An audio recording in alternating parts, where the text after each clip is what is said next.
Ваше отношение к поправкам в Конституцию Российской Федерации?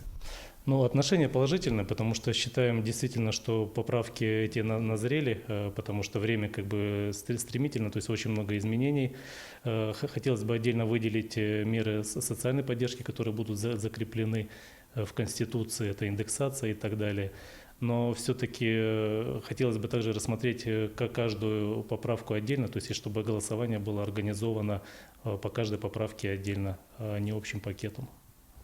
Сегодня меня, как директора Центра семейного устройства, волнует вопрос, почему так много на сегодня детей находится вот в таких учреждениях. Поэтому я считаю, что эту поправку самой наиважнейшей. Знаете, хотелось бы выделить 5 основных поправок. Это такие, как защита института семьи и детей. Это регулярная индексация социальных выплат и пособий, да, это, я считаю, немаловажно. Это индексация пенсий, доступность и качество медицинского обслуживания.